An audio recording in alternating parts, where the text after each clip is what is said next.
Thank you, Mark, for coming on the show.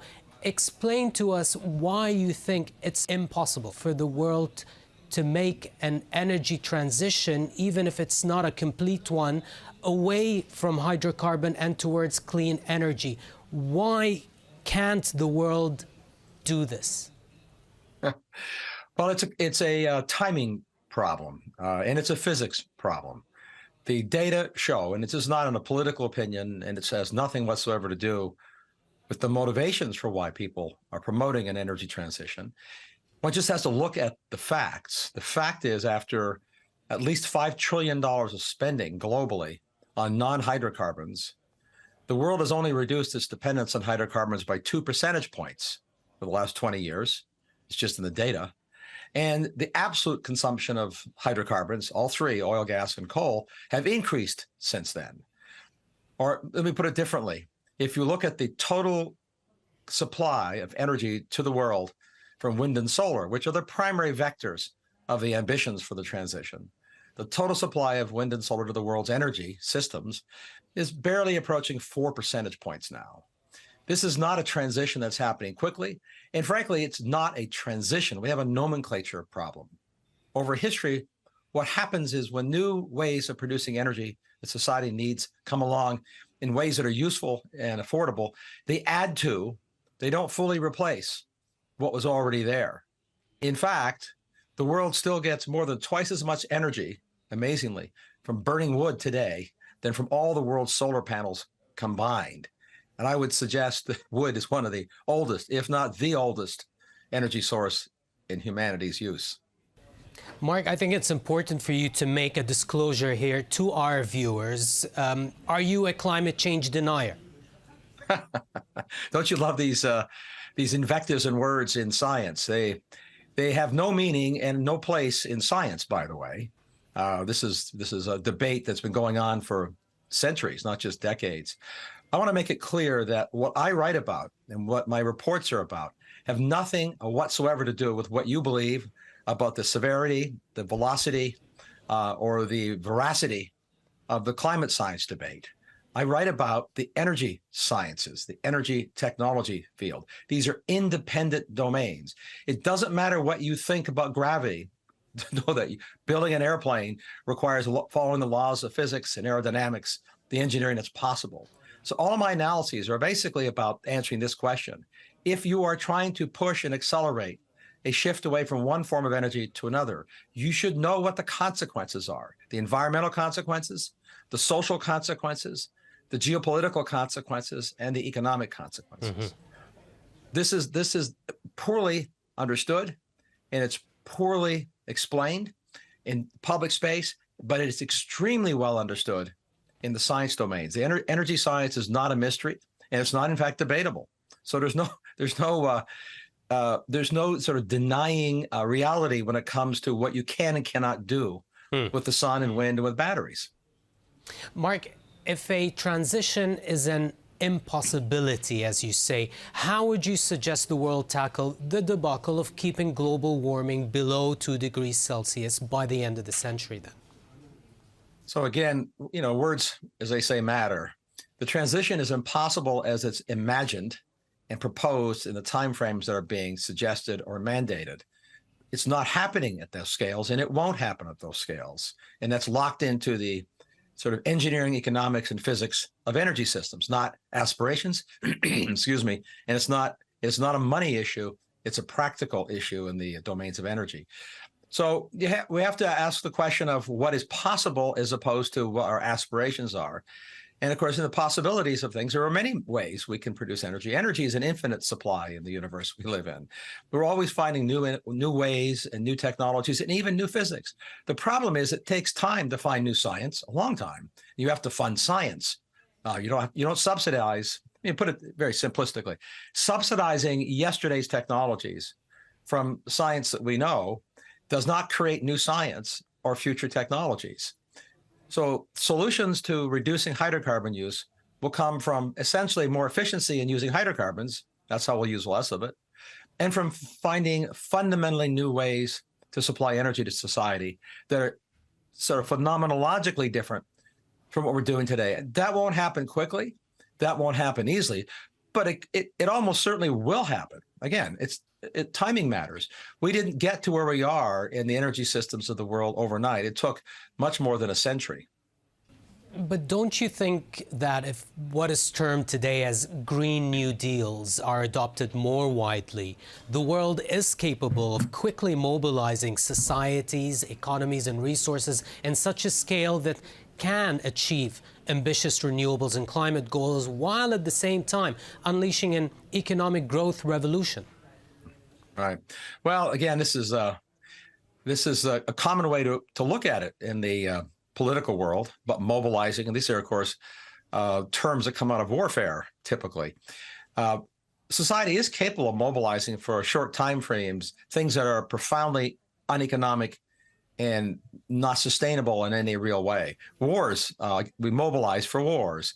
We consume vast quantities of society's money and time to mobilize for war, and we do it for a short time period, and then we demobilize because societies can't afford mobilization 24/7, 365 days a year for decades. So the analogy is actually kind of useful, and the fact that those who have ambitions to, quote, mobilize to push more green energy, more wind and solar again primarily, and more hydrogen now has become the energy source du jour. That phraseology should tell you something. It's a mobilization at massive economic scales, and it's economically destructive. We've seen the evidence of that already. The effect of the kind of X-ray that the invasion of Ukraine by Russia has shown how economically and strategically ineffective the mobilization of windmills and solar panels has been for Europe. And Europe has spent arguably $1 trillion plus building wind and solar, and just to discover they were only able to do that, and many of us who've analyzed this over the years knew it, on the back of using cheap Russian imports of both natural gas, oil, and frankly also coal. So it's a dangerous policy. In fact, the reason I call in my report, I call it a delusion, a dangerous delusion, is that we're seeing the evidence of how dangerous it is to implement energy policies at society scale. They're not achievable or affordable in the timeframes that are meaningful for keeping people safe and healthy and the economy's growing. Let's talk about the affordability. Has the world entered an inflection point where high energy prices are the new normal for the medium term, no matter what direction the energy transition takes at this juncture? I fear the answer is yes, it's probably yes. And this is a consequence of policies again. Governments are capable of implementing policies that are either counterfactual or counterproductive or both. The underinvestment in global oil and gas production, which began well before the war is exposed in Ukraine, this underinvestment is going on for almost a decade in exploration and production of future oil and gas supplies. That bears fruit. It bears negative fruit. It leads to higher prices. Not overnight, in the sense that price volatility always comes into play because of economic cycles. But over the coming 5 years or so, it's going to be very, very hard to meet global oil demands, no matter how much governments push alternatives to oil. This won't cause wind and solar and electric vehicles to get cheaper. In fact, it will cause them to become more expensive because all of the hydrocarbon machines that are needed to make the green machines become more expensive. It's the opposite of what you would call a virtuous circle. It's a negative cycle to create higher costs and higher prices. And it'll be accelerated by the fact that the green machines require fundamentally astonishing increases in the quantities of minerals that have to be mined. Not unusual minerals like the rare earths neodymium, that too, but common minerals like copper and nickel. The demands for copper and nickel for the green aspirations are 1,000% to 5,000% beyond the world's existing or planned mining capacities. This is profoundly inflationary for the entire economy. I don't think it's sustainable. I think it will end, and it won't end because of any policies. It will end because governments and economies won't be able to tolerate the economic impacts. Let's turn to the geopolitical aspects, turning back to the Ukraine crisis in particular. In your opinion, who is, at least for the moment, winning the energy war? Is it the EU or is it Putin? Well, it's the energy war. I mean, we're fighting, there's sort of three wars going on, obviously. There's the hot war on the battlefield, which is horrific, causing serious loss of life and destruction of property. And there's a geopolitical war, if you like, a political war. And then there's also the energy war. It's not a matter of who's winning, in a sense, it's who's losing. Both parties are losing the energy war. It will damage Russia in the long term. Right now, Russia has greater, not fewer, dollar receipts from sale of oil and gas and coal to world markets because of escalated prices. The fuels, in large measure, are still flowing into the world market. Europe is losing the energy war, and I could say this, we can just look at the data. Whether it ultimately loses it in the end, we'll see how its policies change. But at the moment, it would not be an exaggeration to say that Europe, not Russia, is deindustrializing. The impact of restricted supplies and extremely high prices, given the nature of the energy system Europe deliberately designed, is causing fertilizer plants, metal refineries, steel mills, all manner of industries across Europe to shut down. Whether they reopen, in fact, we know 80% of the fertilizer plants in Europe are shut down. I believe about half of the metal refineries have shut down. If this sustains itself, even at a significant level, I mean a minor level rather, it will be profoundly destructive to the European economy. So Europe is in danger of being deindustrialized faster than Russia. So at the moment, Europe is losing that particular war. And as I said, whether they win or not will depend on whether they adopt policies that recognize the physics and economic realities of energy systems. And this won't be because they'll surge more windmills. They'll do that too. It'll be because they'll surge the use of more natural gas, more oil refineries elsewhere, different locations of pipelines, and LNG import terminals, which they're now building finally, after all these years of debate of whether they should or shouldn't. Mm-hmm. Do you see a possible outcome where the West will actually be able to eventually ostracize Russian energy, which amounts to almost 10% of global supplies of hydrocarbons today? So the answer is sure, yes. On the first part of your question, the West can ostracize a country. The West ostracized South Africa over apartheid, as you know. The West is still ostracizing Iran. In North Korea. I mean, the West can do that, and it can have an economic impact on the countries that are ostracized. But when it comes to energy and the energy minerals, things like copper and nickel that flow into the world's economy, the impacts are not what everybody would hope or expect. That is, the energy and minerals, I think, will continue to flow into the world markets as they have from other ostracized countries. Markets will be found for the products at a discount, either legally at a discount or being purchased by nations that are not party to the ostracization, to the sanctions, or illicitly or illegally or secretly. This is what happens in the real world on products that matter to the world. And it does matter, to your point, that the Russia's share of world energy supply at 10% is an extraordinarily important percentage. It seems like a small number, but that's roughly the percentage share of world energy that Saudi Arabia, the United States, and Russia each have on world markets, roughly 10% of world's energy production.